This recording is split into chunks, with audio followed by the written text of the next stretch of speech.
Might cost you a little bit more to buy a personal home at the time, but over the long period, I do think that it will cause you to have a larger gain, which I think is okay. And I think the biggest thing that people tend to get worked up about is kind of like the precedence of the matter, right? Of like that it does seem to have that Robin Hood socialist sort of feeling in it. What everyone always says is like, well, if we let them do this, what are they going to do next?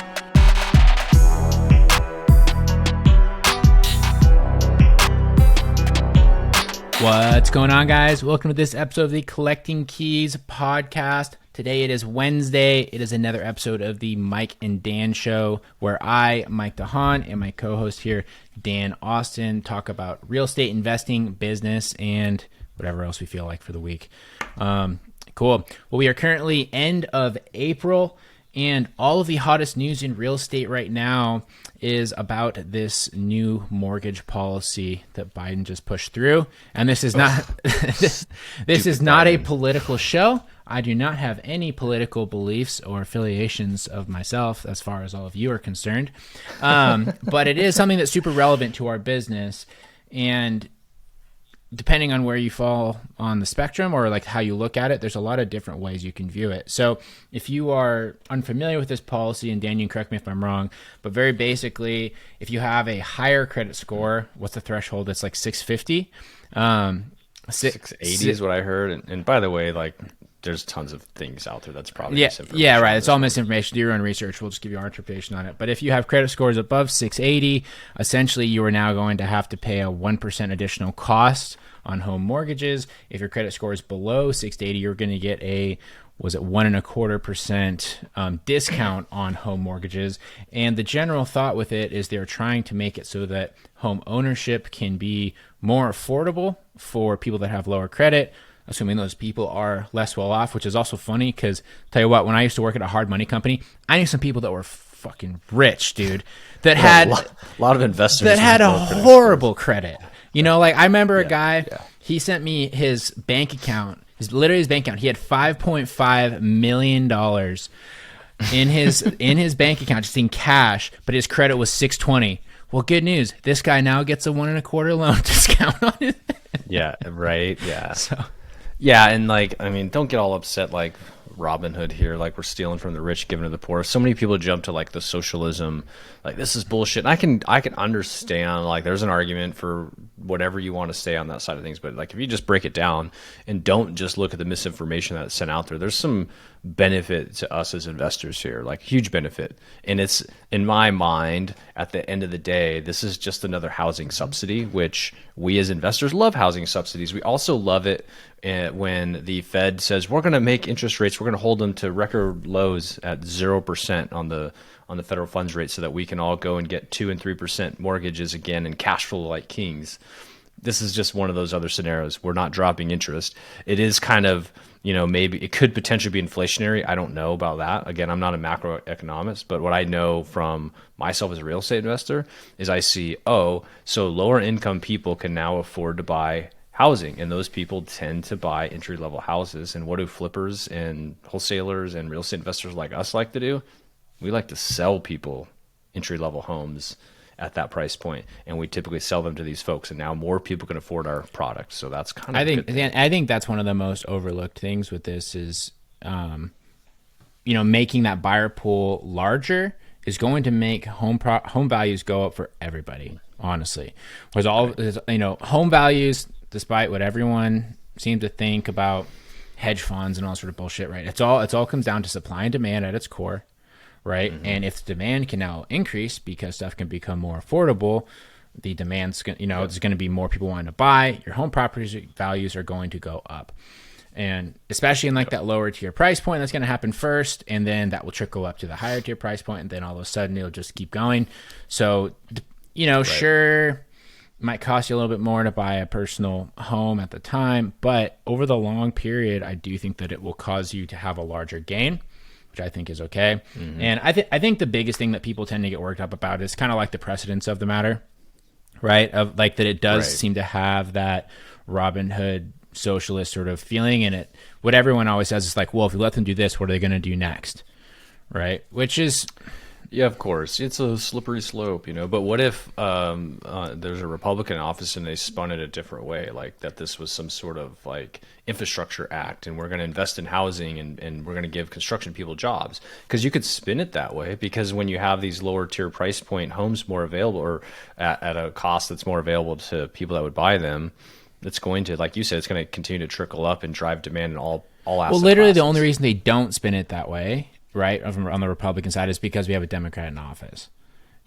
That's what, But if it was Trump that had put this through, it would be completely different, and it would be somehow Democrats to be upset by it. It's just like how everyone called the stimulus freaking Biden bucks.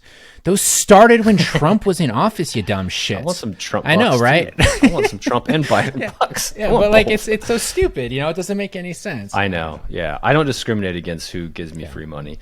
But yeah, I think the point here too is really like, pay attention to how this actually affects you, and don't kind of get behind. I don't know. Do whatever you want to do, but like at the fundamental of this, like the fundamentals is like, this is, I believe, good for you as an investor. And by the way, for you purchasing a home as an investor outside of your primary, this is, I think, again, do your own research, Fannie and Freddie loans. So like, we're typically getting commercial loans on all of our acquisitions anyways. Like, it doesn't affect us as far as our loan costs go. That I don't know. Maybe there's some weird way it circumvents it and affects me, but I don't think it will. Ultimately, what I always think with stuff like this is, do not let your life get into a position where this actually affects anything about it, or like that this really like gets you worked up. Find other stuff to focus on that you can actually control. This is the goal why we're all here, I think, too. I think this is the goal why we have the listeners that we have, why you and I are where we're at, is because like that's our goal. Like, we want to not have to worry about little bullshit like this. I mean, and realistically, you don't have to. You can make the conscious choice to not do it and to focus on your things, and it's good to be aware of them.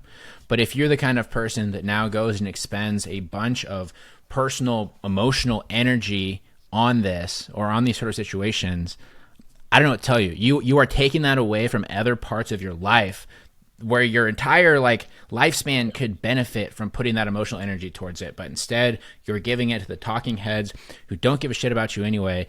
Because, also too, I'm sure that whatever additional money they're taking from somewhere with this whole thing, it's just going to their pockets anyway. It's not going to help you out. That's right. It's going to go create a bunch of jobs that aren't necessary in the government. So I don't know. But it's a relevant thing for right now. Like, and this isn't a political show. I don't like to get into political related stuff, but I think ultimately, Dan, like, you're completely right. From an investor real estate value perspective, I do think that it is something that could be very beneficial in the long term, because it does increase that buyer pool, and it's going to just force prices to keep going higher, which is what all of us who are holding real estate want to happen long term anyway. So exactly. Can't complain. Cool. All right. That's our political world news topic, real estate related, for the day. Hope you learned. I want to talk about instead Carol Baskin, who is a name. Yeah, I got to hear this story.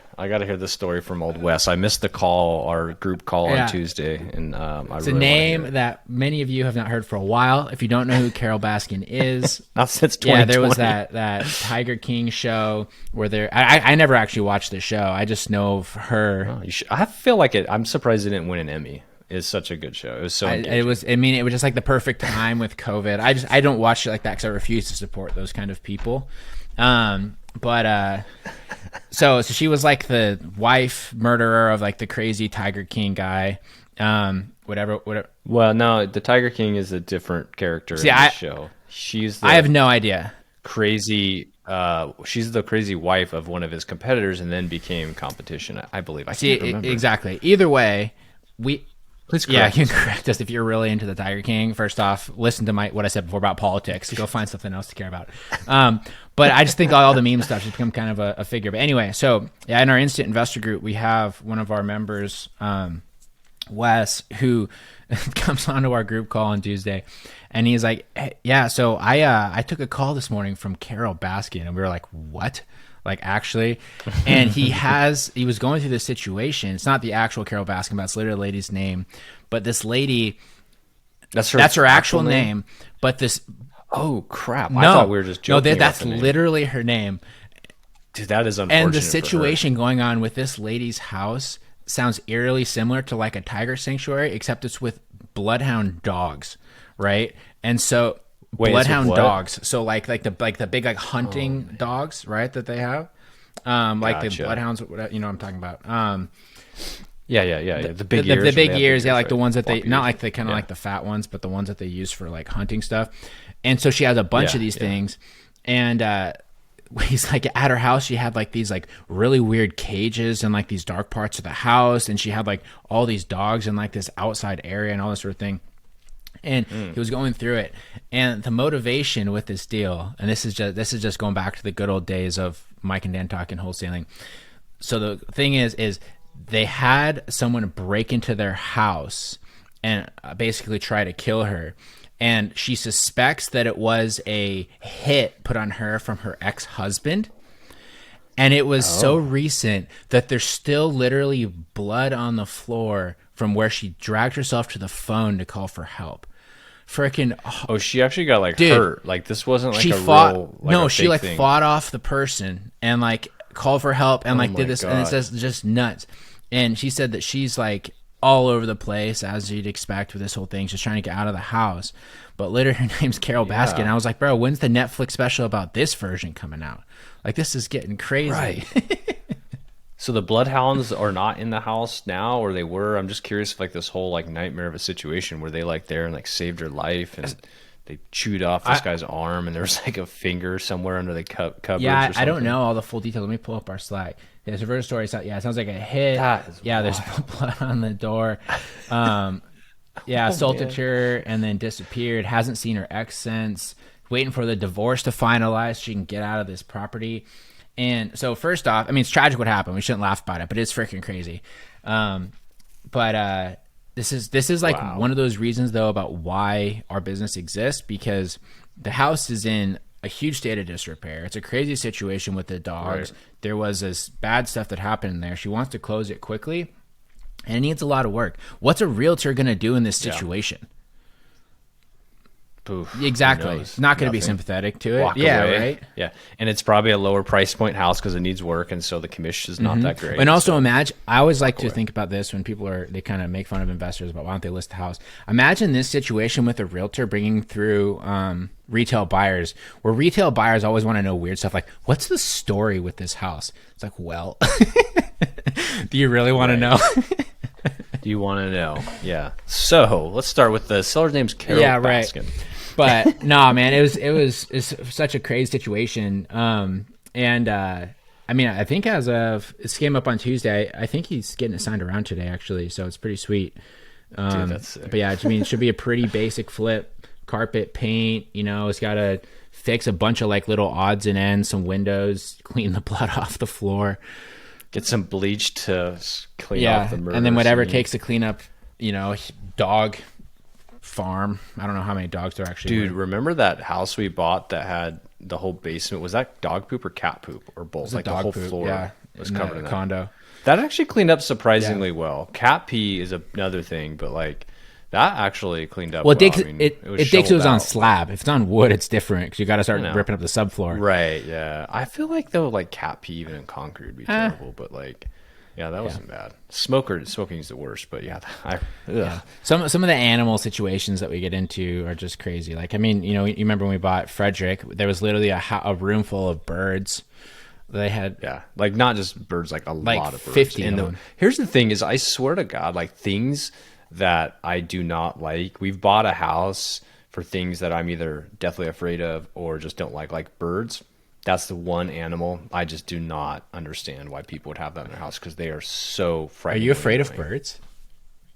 I'm not afraid of birds, but that like I have this like super bad hatred. So my mom, she would always take in when I was a kid, like she would always take in people's pets that they like, why we just can't take it anymore. And it's not like we had a ton of pets, but we'd like randomly, like one day my mom brought home an iguana and it was like in a cage and it was like small, then grew to 5 feet. Yeah. Like I do not like that. I did not like the thing. And then she brought home a bird, different birds on 3 different occasions. And one of them was a talking bird. And all I know is like, they're just so annoying. They're just chirping 5 a.m. They're chirping. They're doing all sorts of, they're just so annoying. You have what the kids today would call a trauma. Do you need to go see someone about it? Is that a trauma? Yeah, you're supposed to talk about how you but, like, can't live a normal life now because of that. That's why you go get a therapy dog you bring on the airplane.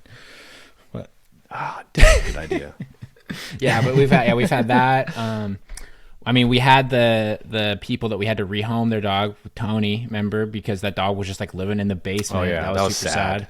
Sad. Sweet dog. We found a nice home for him up on the lake. That was good. Yeah, he was a nice dog. Remember when we went in the basement and he's like, we're like, I think he's got to go to the bathroom because he was just kind of peeing a little bit, and then all of a sudden the dude just pissed like a 5-gallon bucket. Tony's like, I think I just took him outside. I'm like, I don't think this dog's been out for like a whole day. Yeah, I remember that. It was so and it was a good much. enough dog that it wasn't peeing in the house, which is great, until it just couldn't hold it anymore when we walked down there. That was super depressing.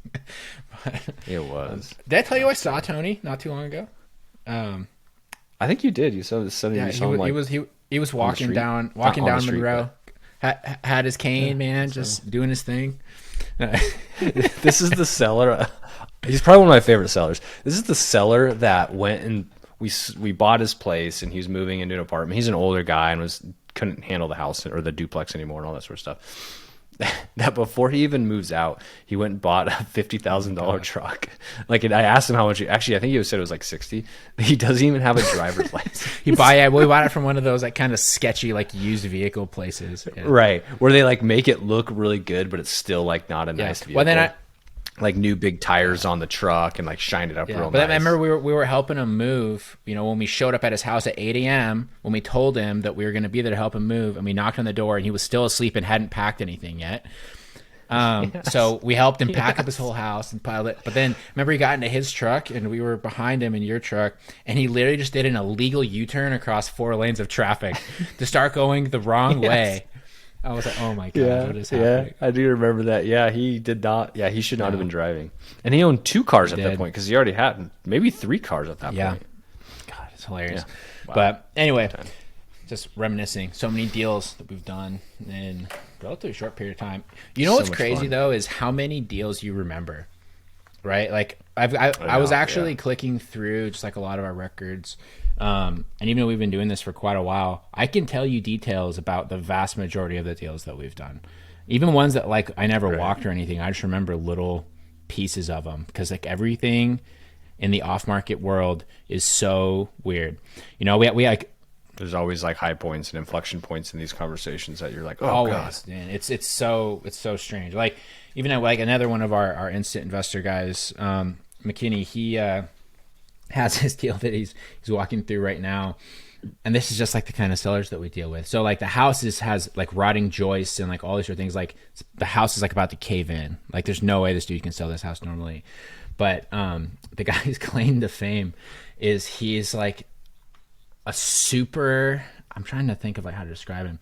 He's like an extremely sexist but like kind of like famous author.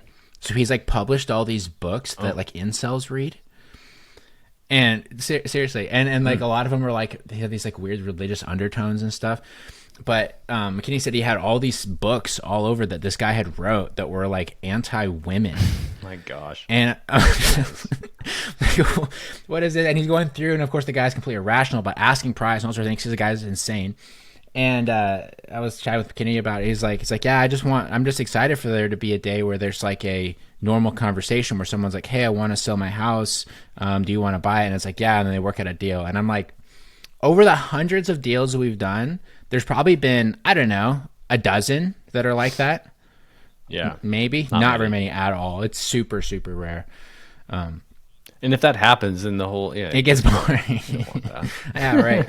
You definitely can't start a podcast about here's how we talk to a seller. And also too, I will say when you talk to off-market investors, quote unquote wholesalers, whatever, if they don't have those stories, you can tell that they're not actually doing business and they're probably like daisy chaining or doing something else because right. Well, and you know another thing that I think about all the time is how I enjoy working with other off-market or other like investors that have done off-market or experienced in off-market because they know how to get deals done and they know so much more about real estate.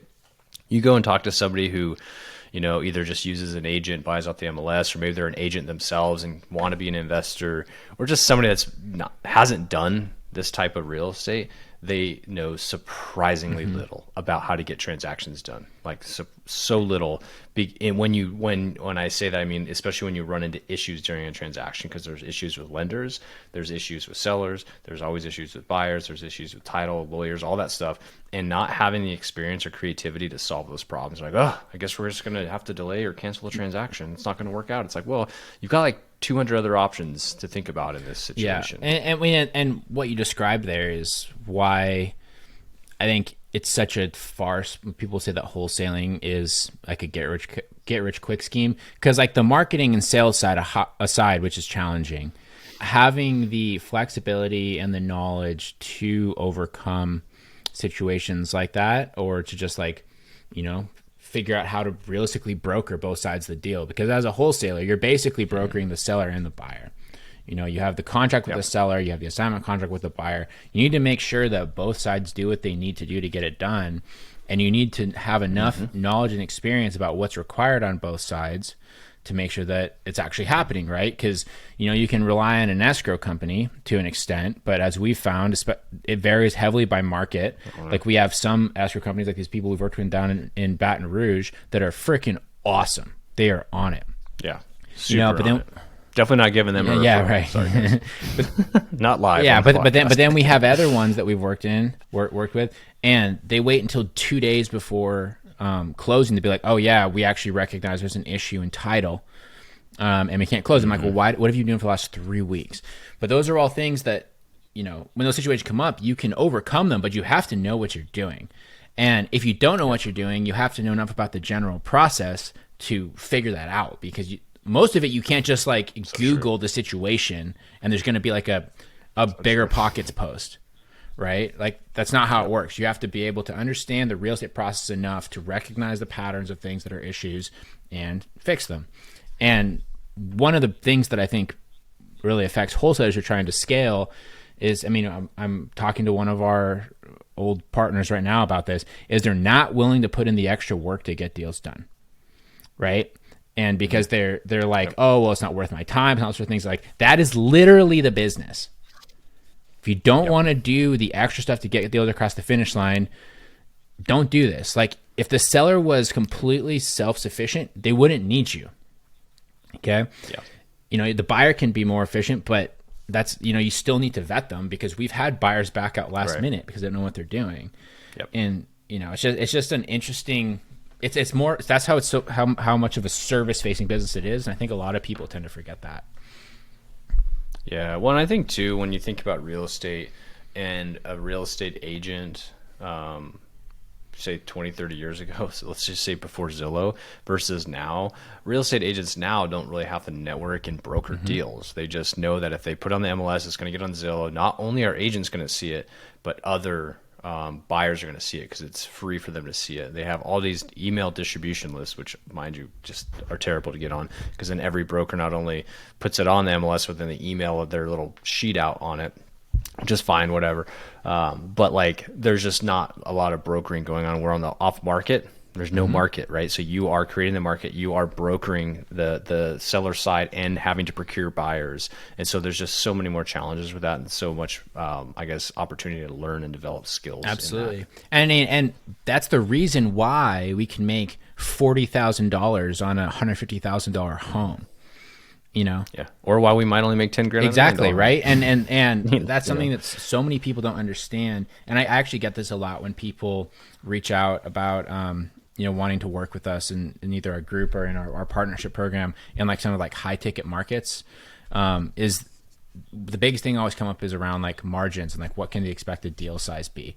And I'm like, it depends, man. Like there are so many variables, because we have literally made $35,000 fees on a home that was worth 70 grand, right? Just because like how the deal got structured and all sort of stuff. Yeah. We have also made, I think the lowest we made was a $5,000 fee on, was it like a $550,000 property? We had one over out in Spokane Valley a while back. But like, I was gonna say, that's not our lowest fee, but that's our lowest probably on relative size. to the size is absolutely the lowest. Yeah. Lowest fee we've ever gotten was $350. which is outrageous. Making money. But the funny thing about that one too is that was back when we still paid our sales guys. This was actually a big reason that we shifted this. We pay our sales team a % of the deal. I'm like, man, we're about to write our sales manager a check for like $60. Like, it's almost better just to give him nothing. Right, exactly. But you know, but like, there's so much variation, and if you're creative and you're flexible and you kind of know that process, that's like a whole different level of skill that is, you know, you learn through experience and you learn through study and through honestly screwing things up too. Like, that's one of the biggest things when I'm talking to new investors. They're always worried about what happens if they get into like XYZ situation. I'm like, you figure it out and you learn for next time. Yeah, build a system. I mean, you and I still screw up on things today in our business that we have to like, all right, let's figure this out. Let's learn from this, and what do we need to build around it so it doesn't happen again? I mean, and it's funny too. A lot of people, they always worry about legal ramifications and that sort of stuff. But I mean, you know, that's why you have earnest money, right? That's why you have our contract. Like, in our contract, it specifically states that if we fail to close, all the seller gets is earnest money, and they don't have any ability to sue, right? So you protect yourself that way. Right. Sure, you might lose earnest money, those sort of things. That's fine. But that's like a very small price for an education on a situation that you can overcome next time, which, you know, you eventually do enough deals and you've kind of covered the full spectrum of all the possible hiccups you can have in deals. But so anyways, it's been just, you know, interesting watching some of the guys in our group starting to have their own stories on stuff like that. Yeah, exactly. They're building their own experiences. And because, like, I mean, every once in a while you hear like a easy win that gets popped off. You're like, damn, that is awesome. Like, or not, I shouldn't even say easy, just like a good solid win that you're like, damn, I need one of those. And then you see the same folks even like working on like deals like this. You're like, ha, been there. I know. You know, so it's just like there's a whole spectrum. And that's why it's also great to like get around other people that are doing similar stuff, because you get to see all angles of it, instead of like when you're having a bad day, like thinking like, oh, it's just you. It's like, no, homeboy over there's having a bad day too, but also my friend in this group is also having a fantastic day. And so you can kind of get all angles, and it keeps you going, which is a big part of this business. I mean, and that's the other thing too, is this business, like you said there, good day, terrible day. There's so many roller coasters in this, and eventually you just get kind of seasoned to it. So like, you know, like this week we were supposed to have 7 closings, and then with some issues with lenders and other things, all 7 closings got pushed back a week, and we're hoping that they come together. But we'll see. Right. But man, tell you what, a year and a half ago, that would have been devastating. Right? Yeah. Well, with all the income coming in from something like that, we would have been like, oh, bro, like, what are we going to do now? Because we would have also been lining up some acquisitions or lining other things up, and we would have had to pivot and do a bunch of other. It would have had such a chain reaction in our business. Not that we wouldn't overcome it. It would just been like, uh-oh. Well, yeah. You know? But I mean, like, it would have been like devastating on the psyche, though. You know? Yeah. I mean, we've had that happen. It's happened to us many times, where we thought we were going to have deals coming together, and they just didn't, or they got delayed, or they're just unknown. Yeah, you just become seasoned after a while, and it's like, well, that's just kind of how it goes. Another day in the office. Yeah. I think you just really learn the law of averages, honestly, in this business, because although you know that it sucks that something like that would happen, deal gets, you know, dropped or delayed or something happens, you know, you do this enough, it just comes around, you're going to get a win. And you realize that having a bunch of wins in a row doesn't mean it's going to keep happening, and that you have to be ready for, you know, the next corner. And then something about real estate too. I mean, and this is the same with like the broker side as well. It's so streaky. Like everything, like it's always comes in massive waves. I don't know why, cycles of the moon or some BS, but sellers always want to sign all at the same time. And then they always want to have like the same closing dates. You know, and there's just like, even like marketing will hit in like these super big, like patches where all of a sudden it seems like, hey, damn, we're dead. And then all of a sudden over the next 2 days, you set a record for number of leads you've ever had in 2 days. And you're like, what the hell has happened in the last 3 days? Like I have the last 2 weeks. I have no idea. But, you know, and it's just always been that way for years. And it's funny, you talk to a lot of people in real estate and they say the exact same thing. I'm not sure why that is, but I mean, it's just such a perfectly inefficient business. You can never predict what's going to happen next. You can have KPIs and you can try to, but you can never be super spot on. Yeah, it is challenging. You're right. We've looked at that even from a marketing standpoint. Like, what KPIs can we look at to say, well, if we just spend more money here, like there's some base KPIs, but like at the same time, you're just blown away. You're like, that should not have happened, or why the hell did that happen? Well, I think that's a actually really valid question. This is so one of the things another thing people ask on a regular basis is, what can my return on investment be if I get into wholesaling? Okay, that's what everyone always says, and like that's what they're looking for, their return on marketing spend. I'm like, well, in our experience, like for us, it's between $3,200 to $3,500 a deal on average. If you look at other people, they're going to have lower. If they look at, some people are going to have higher. I think it's good to ask that question to a bunch of people, because then you can kind of get like an industry average, which will give you an idea. But understand that even for us, right, who's been doing this for a long time, that doesn't mean that literally for every $3,500 that we spend, we're going to get a deal. We can spend 3 times that, where we would expect to get 3 deals and get nothing, but it basically comes over a longer period of time. It kind of averages out to that. And I think that's really challenging when you're starting out in this business, because people, they need that to be more accurate in order to run their books. But really, to know the health of your business, you just have to keep operating over a long period of time and get enough historical data that you can see when those numbers start to shift one way or the other. And that's kind of how you gauge your success. Right. Yeah. And a good example is like you could market for 2 months, right? So say you spent $5,000 on marketing for 2 months, so $10,000, you don't get a deal. Now all of a sudden you're thinking, if I spend $5 more and only get 1 deal a month, now my cost per deal is $15,000. Yep, absolutely. Because you operated 3 months, spent $15,000.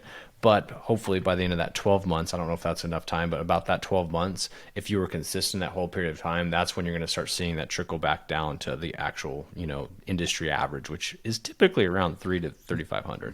If people are quoting you like they have $1,000 cost per deal, I'd be suspect, and I'd want to know what their margins are on those deals. I mean, they're probably a daisy chainer, and they're just marketing to other wholesalers or something like that. Right. But you're right. That is, interestingly enough, a similar range that we've seen across people in most markets. And different groups are in like high volume markets, low volume markets. Numbers will shift like on the higher end of the spectrum versus lower end of the spectrum. But that 3,000 to 3,500 number seems to be kind of the average for sure. So cool. Right on. Any other things that you're excited about, Dan, before we sort of wrap the show up?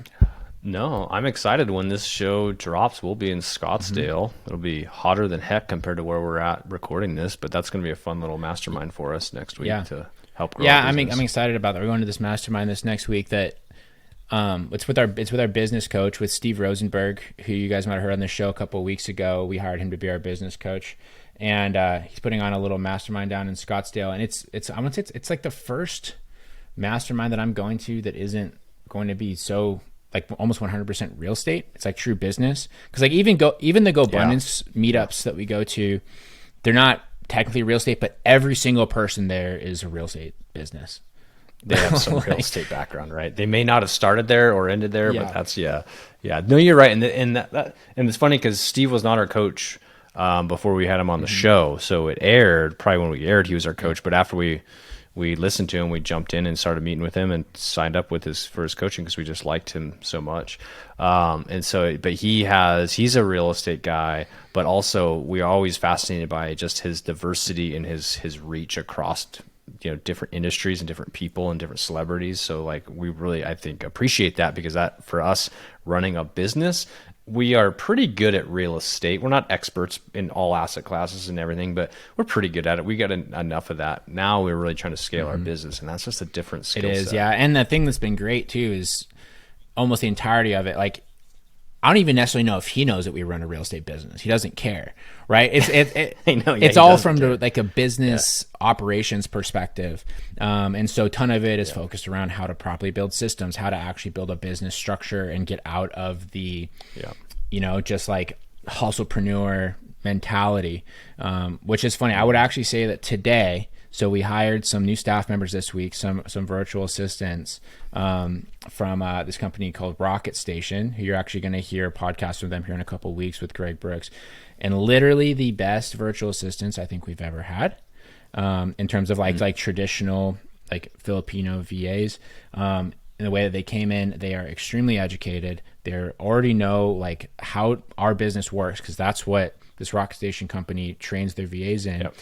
And I had a little moment after a kickoff call this morning, got everyone going, and I was like, I literally don't think that there is a fire that I have to do right now, which is the first time I felt that way in probably 2.5 years. That's pretty cool. For a 15-minute window. I mean, because it takes a while, and like to get to that spot, and it's not easy. I don't think we're completely there, right? You probably just had like a good day. Yeah. You know what I mean? But it's like progress, Totally. I guess, though, right? And we're going to keep doing that. And why I say it's a good day is because we're step function now. We're going to step up as we keep growing, and every time there's growing pains, and we're gonna work through those. But you're right, getting to that point, and Steve has helped us get there, is pretty cool, especially when you're able to start like delegating things that then get delegated. That is really cool. Yeah. And like kind of my cadence, I don't know if you did, my cadence for the last, 2.5 years pretty much has been during the workday, Monday through Friday, I am fighting fires, responding to people, keeping people on track, doing all those sort of things. And then the nights and weekends have been around building systems and like actually building the business stuff. Like doing actual work to continue growing the business, right? Yeah. And like I said, so I think for today, I might literally be able to do that stuff during the workday for the first time, I think, ever, honestly. Well, then you're going to get all screwed up because we're going to be trying so you're going to have to play. I know, we're going to get back. Yeah. No, I'm actually pretty confident. I think the group will hold together pretty well next week. I'm 100% confident. We have great people. It's super cool. Yeah. And it's going to be tough because our mastermind rules that they sent out, there's a document we had to sign, was like, don't be playing on your cell phone, right? Which you and I are pretty used to being able to do at all hours of the day, right? Because we're pretty mobile in our ability to communicate with our staff. Which I also appreciate that he's doing that, though, as well, because, it's high-level business owners that he's bringing down. If they did not set that rule, all of us would be dinking around our phones all day. Exactly. That's such a great point. There's no way you can avoid it. Like all of us have things to do. We all have we're all taking time out of our business to go. And what it would turn into is, he brought down, because they're like paying for everything. Like we're paying for our flights down there, but everything else is comped. And they would be, we just show up and they drive us around and put us in places. And and if they didn't have the cell phone rule, it would be cool. They brought us all down there. We didn't get anything out of it because we were freaking on our phones the entire time. I know, which is so easy to do. So, anyways, that's a great point. Yeah, I'm excited for it though. It'll be good, and if you guys go check out that show with Steve too that came out a couple weeks ago. We've had a really great experience so far. He's a super bold personality, and I like here's something I'll say. If you're the kind of person that you like the mindset sort of like business coach, like the Jason Drees of like, well, what do you think you need to overcome that? Which some people are into that. We're not. There's a lot of people like that. The thing I like about Steve is the business coaching that he does is super actionable. It is not like I'm going to ask you questions to make you figure your own shit out like a psychologist, like so many of the quote unquote business coaches are like right now. Yeah. But he's actually like, I know. Here's what you do. Here's like the actual physical document paper structure. Go freaking put this together in your business. It's like, sweet. You know what? For all we know, he might have the ability to do mindset coaching. I think he just recognizes that we don't. That's true. That. Like, I mean, for all I know, I don't want to pigeonhole him and not being able to do that. Maybe he does and he can. I believe he can because he's also kind of tags himself as a motivational speaker. But whatever he's doing for us is extremely relevant and extremely on point. So I can't complain about that. It's been good. So if you guys are looking for something like that, though, you should hit him up. Though it's been a great experience for us so far, and I'm excited for our meetup next week. So awesome. Well, that stuff's going on with us guys, and with our our other group members and the world as a whole. So sweet. Time keeps on rolling. Yeah. Keep doing deals, everybody. So right on. Well, thanks for listening. If you enjoyed the show, share it with your sphere. Just go and throw it on your Facebook, your Instagram, send it to your grandma. Grandma probably likes listening to some young dudes talk about business. I don't know. Maybe reminds them of you when you were their age. No. But go ahead and share it with everybody that you can. It's always great. And if you want to get some Collecting Keys merch, you should go to store.collectingkeyspodcast.com. We have some Collecting Keys merchandise up there. We actually have a bunch of new ideas for shirts that are going to be going up there soon, which I am very excited about. So we will let you know when those drop, but you should keep an eye on it anyway, just in case you missed that episode where I announced them. We need to do limited releases, though, where it's you can only buy it for a certain period of time, because otherwise it just loses its fandom. You got to just get like the square pegging. We also might want to limit that one. Square pegging. Might want to limit that to just a few people that can only have that shirt because it's. I listened to that. I was listening to episodes. I listened to that one last week. That part was like legitimately funny. Like I was on an airplane and I was laughing to myself, and my wife's like looking at me all funny. I'm like, I'm just laughing at myself talk right now on this podcast. But we have a good time on this show. Awesome. Well, go check out store.collectingkeyspodcast.com. And besides that, if you want to start finding your own deals, go to collectingkeyspodcast.com/free. Get your free 5-step guide. Start getting off-market leads. And besides that, thanks everybody. We'll talk to y'all next week.